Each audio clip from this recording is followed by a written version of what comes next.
মামাৰ কথা আৰু বালিত মুটা একেই কথা। মামায়ে ফুলজাৰি মাৰে বোলে আমাৰ চৰকাৰৰ দিনত কোনো 2 নম্বৰী হোৱা নাই, কোনো 2 নম্বৰী কৰি পেলাই কোনো ল'ৰা ছোৱালীক চাকৰি দিয়া নাই বা আঁচনি দিয়া নাই। নমস্কাৰ জনাইছো সকলো বন্ধু বান্ধৱীকে আৰু আৰম্ভ কৰিছো মোৰ আন এটি নতুন ভিডিঅ'।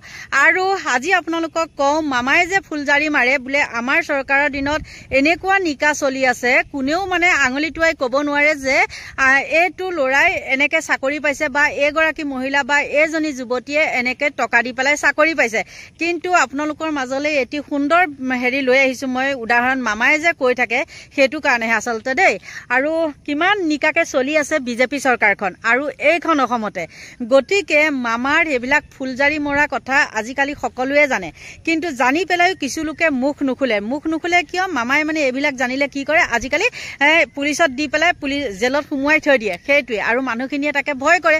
আৰু কিছুমান এনেকুৱা মানুহ আছে আঁচনি পাই পেলাই যেনে তেনে 1200 টকাৰে চলি থাকে, আৰু তেওঁলোকেনো কিয় মানে কৈ পেলাই মৰিব নহয় জানো, কিয়নো কৰ্তন কৰিব। কিন্তু এবাৰ কি জানেনে, পঞ্চায়ত ইলেকশ্যন যোৱাৰ পিছতে বহুত ঠাইত মানে কি হৈছে, আঁচনিবিলাক কৰ্তন কৰিছে, যিবিলাক ঠাইত নেকি বিজেপি হাৰিছে। আৰু এতিয়া কওঁ আচল কথাটো, কাৰ্বি আলঙত এনেকুৱা কিছুমান নহয়, এগৰাকী মহিলা, আৰু সেই মহিলাগৰাকী হ'ল বিজেপিৰ মানে বহুত নেতাৰ লগত সুসম্পৰ্ক থকা। এতিয়া কেনেকুৱা সুসম্পৰ্ক থকা কি কথা সেইবিলাক তেওঁলোকেহে জানিব, কাৰণ তেওঁ দেখোন একদম ফটোৰ হেৰিবিলাকে পজবিলাকে বৰ বেলেগ ধৰণৰ। আমিও ফটো উঠো কিছুমানৰ লগত, কিন্তু আমাৰ ফটোবিলাকৰ দেখোন হেৰিবিলাক তেনেকুৱা নহয়, মানে ভংগীবিলাক তেনেকুৱা নহয়। গতিকে আপোনালোকৰ মজলে মই আগবঢ়ালো, চাওক কিমান নিকা চলি আছে এইখন বিজেপি চৰকাৰৰ দিনত, চাকৰিৰ নামত কেনেকুৱা চলি আছে আপোনালোকৰ মাজলে সুন্দৰকৈ আগবঢ়াই দিছো, চাই লওক। কাৰ্বি আংলঙত চাকৰিৰ বেহা বিজেপি নেত্ৰীৰ। এদিন দলৰ পৰা বহিষ্কৃত হৈ আকৌ দলে আদৰি লোৱা নেত্ৰীয়ে চাকৰিৰ নামত খাইছে কোটি কোটি টকা। বহু নেতা মন্ত্ৰীৰে ঘনিষ্ঠ সম্পৰ্ক এইগৰাকী বিজেপি নেত্ৰীৰ। তাৰ সুবাদতেই চাকৰিৰ নামত নিবনুৱাৰ পৰা ধন সৰকোৱাৰ অভিযোগ কোটি টকাৰ সম্পত্তি গহাৰো। এইগৰাকী বিজেপি নেত্ৰী মুন ইংটিপি। এদিন দলৰ নীতি আদৰ্শ আৰু অনুশাসন অনুসৰণ নকৰাৰ বাবে দলে বহিষ্কৃত কৰিছিল এইগৰাকী মুন ইংটিপিক। ২৬ মে ২০২৩ তাৰিখে ভাৰতীয় জনতা পাৰ্টি অসম প্ৰদেশে দিয়া এই জাননীখনলৈ মন কৰক। জাননীত স্পষ্টকৈ লিখা আছে যে শ্ৰীমতী মুন ইংটিপি আপুনি প্ৰলোভন আৰু জালিয়াতিৰে বিভিন্ন জনৰ পৰা ধন সংগ্ৰহ কৰাৰ দৰে অপৰাধত লিপ্ত হৈছে। আপোনাৰ এনে অপৰাধমূলক কাৰ্যৰ বাবে জনমানসত দলটো সেৱা প্ৰতিপন্ন হৈছে। সেয়েহে তাৎক্ষণিকভাৱে বলবৎ হোৱাকৈ আপোনাক ভাৰতীয় জনতা পাৰ্টিৰ প্ৰাথমিক সদস্য পদৰ পৰা বহিষ্কাৰ কৰা হৈছে। তাৰ পাছত মন কৰক ২২ মাৰ্চ ২০২৪ তাৰিখৰ এই জাননীখনলৈ। এইখন মুন ইংটিপিক বহিষ্কাৰ প্ৰত্যাহাৰৰ জাননী। ইয়াত মুন ইংটিপিয়ে দলৰ নীতি আদৰ্শ আৰু অনুশাসন অনুসৰণ কৰি দলৰ সকলো আদেশ মানি চলিব বুলি লিখিত দিয়াত দলৰ সভাপতিয়ে বহিষ্কাৰৰ সিদ্ধান্ত প্ৰত্যাহাৰ কৰিছে। এতিয়া চাওক মুন ইংটিপিয়ে কেনেদৰে পালন কৰিছে দলৰ নীতি আদৰ্শ। কাৰ্বি আংলং নাগৰিক সুৰক্ষা মঞ্চ আৰু ভুক্তভোগীয়ে উন্মোচন কৰিলে এইগৰাকী বিজেপি নেত্ৰীৰ দলীয় অনুশাসন মানি চলাৰ নমুনা। এজনী মহিলা মানে চাকৰিৰ নাম লৈ মানে বহুত মানুহৰ, দুখীয়া মানুহৰ পৰা পইচা উঠাই চাকৰিটো নিদিলে। আৰু আমাৰ কাৰ্বি আংলং CM নাম লৈ PM নাম লৈ পইচা উঠাই আছে, চাকৰি দিম বোলে, কিন্তু চাকৰি নিদিলে।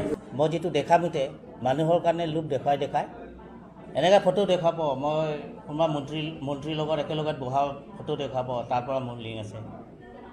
যে কোনোবা নেতা ফটো দেখাব, তাৰ পৰা মোৰ লিংক আছে। তেতিয়া এনেকুৱা যেতিয়া তাৰ যিমান সম্পত্তি আছে পাব্লিকত বা দুখীয়া ৰাইজৰ পৰা লুটি টকাহে সম্পত্তি বনাইছে। এতিয়া কম হ'লে এতিয়া 1 crore প্লাছ আছে। চাকৰি ৰেগুলাৰ কৰাৰ নামত লুণ্ঠন প্ৰায় 1 কোটি টকা। আকৌ এটা ইনফৰমেশ্যন আছে, মই নামটো নকওঁ। এজন অফিচাৰ এজন আছে, তেখেতৰ আণ্ডাৰত নাই ক'লেও 50জনকৈ অধিক কেণ্ডিডেট দিয়া হৈছে চাকৰি ৰেগুলাৰ কৰিম বুলি, আৰু তাৰ বাবদ 1 কোটি টকাৰ ওপৰত দিয়া আছে। দৰকাৰ হ'লে আমি সেইটো কিছু এটা প্ৰমাণ সময়ত আমি দেখাব পাৰিম যিহেতু মুন ইংটিপিয়ে ওলোৱা হৈছে তাকো এই অফিচাৰে ভুল হৈ গৈছে এই অফিচাৰ যদি ভুল হৈ যায় তাকো কোটি টকা এই সাধাৰণ ৰাইজে কি ভুল নাযাব নেকি দাবী ভুক্তভোগীক টকা ঘূৰাই দিয়াৰ থ্ৰুদি মই এটা ক'ব বিচাৰোঁ যে এতিয়া মোৰ নিজৰ থকা ঠাই মোৰ নিজৰ ঘৰ পৰ্যন্ত মানে এতিয়া মানুহে চিজ কৰিব আহিব ধৰিছে এতিয়া আৰু মই এইটো মাহটো মোৰ লাষ্ট ডেট আছে যে কি মই এইটো মাহ যদি ভিতৰত যদি মানুহক পইচা ঘূৰাই দিব নোৱাৰোঁ মোৰ নিজৰ ঘৰ বাৰীও গুচি যাব সেইটো কথা বাইদেউকো কৈছোঁ বাইদেউকো জনাইছোঁ যে কি বাইদেউ এনেকুৱা আমাৰ প্ৰব্লেম আছে আমাৰ ঘৰ বাৰী নাই গতিকে নিজৰ প্ৰব্লেমটো মই ছাইডত থৈ হ'লেও এই মানুহৰ কাৰণে মই খুজি দিছিলোঁ যে অলপ চলপ আপুনি পইচাটো লাগিলে আমাক একেবাৰে দিব নালাগে আপোনাৰো প্ৰব্লেম হ'ব গতিকে অলপ চলপ কৰি 1/2% বা কিবা এটা ভাগ কৰি হ'লেও ইনষ্টলমেণ্টত দিলেও আমি এইটো মানুহ নহয় কিন্তু সিটো সি কৈছে দিম বুলি কৈছে তেতিয়াও কিন্তু এইটো দিম বুলি কোৱাও মানে সদায় খবৰ কৰিলে সদায় গ'লেও মানে সদায় ডেটটো পষ্টপন কৰি থাকে আজি মই এনেকুৱাত আছোঁ আজি মই গুৱাহাটীত আছোঁ আজি মই ক'ৰবাত আছোঁ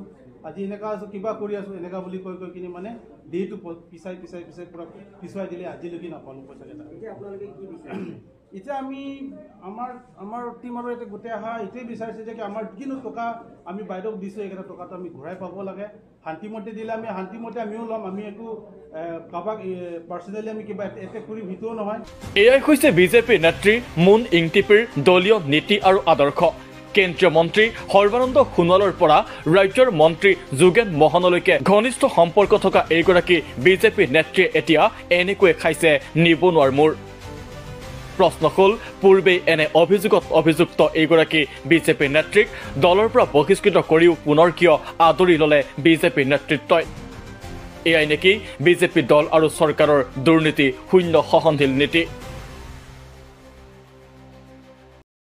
নিশ্চয় আপোনালোকে সেই ভিডিঅ'টো দেখিলে নহয়নে দেখাৰ পিছত বাৰু আপোনালোকৰ মনত কেনেকুৱা প্ৰশ্ন উদয় হৈছে আৰু এআই হৈ আছে নিকা আৰু সেই মহিলাগৰাকী দেখিছেনে বা কি ফেশ্বন আৰু যিখিনি ফটো লগাই দিছে মানে নিউজটোত আছে আপোনালোকে দেখি বাৰু কেনেকুৱা পাইছে আৰু কি কম এনেকৈ মানে দুৰ্নীতি কিছুমান কাম চলি আছে নহয় আৰু এইখিনিতে এটা কথা কওঁ সেই মহিলাগৰাকীয়ে বাৰু কেনেকৈ সাহস পালে এইবিলাক কাম কৰিবলৈ কাৰোবাৰ যদি ছাপোৰ্ট নাপায় তেন্তে হলে বাৰু তেওঁ এইবিলাক কাম কৰিবলৈ আগবাঢ়িব পাৰেনে আৰু এওঁ যে এইটো নিউজ যে বজাইছে ইয়াৰ পিছত বাৰু কিবা একশ্যন ল'বনে কেতিয়াও নলয় কাৰণ কি হ'ব জানে এই ওপৰত যদি কিবা একশ্যন লোৱাৰ লগে লগে বহুতখিনি মানে চুৰ ডকাইত ধৰা পৰিব আৰু সেই চুৰ ডকাইতখিনি কোন হ'ব একদম ঠিক নাই পুলিচৰ পৰা আদি কৰি একদম ডাঙৰ ডাঙৰ নেতা পালি নেতা গোটেইবিলাক মানে মন্ত্ৰী বিধায়কলৈকে হয়তো পৰি যাব আৰু সেইটো কাৰণে তেওঁ এইবিলাক মানে গাবজি ৰাখি থৈ দিব এয়া যে নিউজটো বজালে